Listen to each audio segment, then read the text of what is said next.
Tuntun TP Hindi. कुत्ते की दुम सीधी। एक दिन राजा कृष्णदेव राय के दरबार में इस बात पर गर्मागर्म बहस हो रही थी कि मनुष्य का स्वभाव बदला जा सकता है या नहीं। कुछ का कहना था कि मनुष्य का स्वभाव बदला जा सकता है। कुछ का विचार था कि ऐसा नहीं हो सकता, जैसे कुत्ते की दुम कभी सीधी नहीं हो सकती। राजा को एक विनोद सूझा। उन्होंने कहा, बात यहाँ पहुंची कि अगर कुत्ते की दुम सीधी की जा सकती है तो मनुष्य का स्वभाव भी बदला जा सकता है, नहीं तो नहीं बदला जा सकता। राजा ने फिर विनोद को आगे बढ़ाने की सोची। बोले, ठीक है, आप लोग यह प्रयत्न करके देखिए। राजा ने 10 चुने हुए व्यक्तियों को कुत्ते का एक एक पिल्ला दिलवाया और 6 मास के लिए हर मास 10 स्वर्ण मुद्राएं देना निश्चित किया। इन सभी लोगों को कुत्तों की दुम सीधी करने का प्रयत्न करना था। इन व्यक्तियों में एक तेनालीराम भी था। शेष 9 लोगों ने इन 6 महीनों में पिल्लों की दुम सीधी करने की बड़ी कोशिश की। एक ने पिल्ले की पूंछ के छोर को भारी वजन से दबा दिया ताकि इससे दुम सीधी हो जाए। दूसरे ने पिल्ले की दुम को पीतल की एक सीधी नली में डाले रखा। तीसरे ने अपने पिल्ले की पूंछ सीधी करने के लिए हर रोज पूंछ की मालिश करवाई।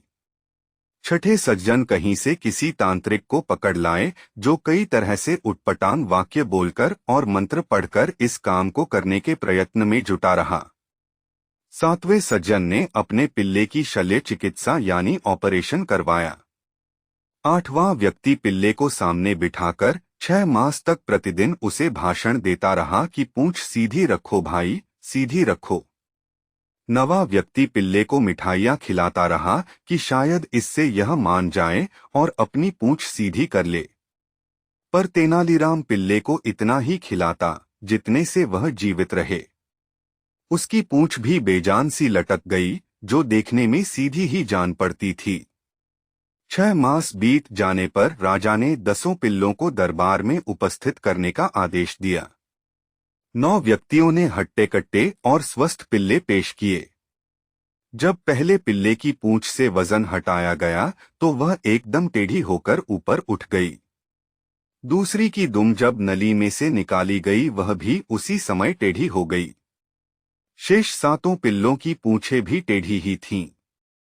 तेनालीराम ने अपने अधमरासा पिल्ला राजा के सामने कर दिया। उसके सारे अंग ढलक रहे थे।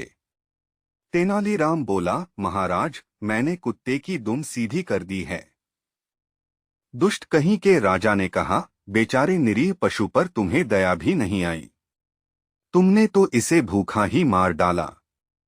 इसमें तो पूंछ हिलाने जितनी शक्ति भी नहीं है। महाराज, अगर आपने कहा होता कि इसे अच्छी तरह खिलाया पिलाया जाए तो मैं कोई कसर नहीं छोड़ता।